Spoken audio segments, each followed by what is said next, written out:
ধোসা লাভারদের জন্য সুখবর।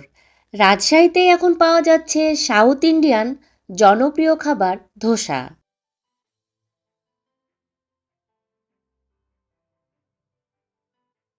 দোকানের নাম কাল।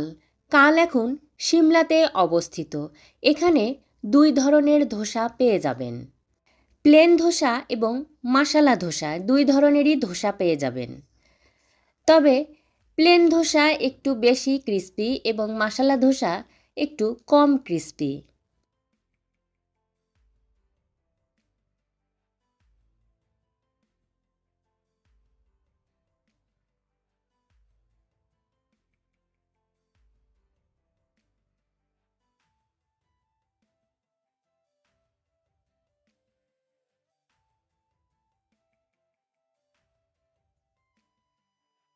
আমি প্লেন ধোসা অর্ডার করেছিলাম, আমার কাছে বেশ ক্রিস্পি এবং খুবই সুস্বাদু লেগেছে। আপনারাও এই ধোসাটি টেস্ট করে দেখতে পারেন।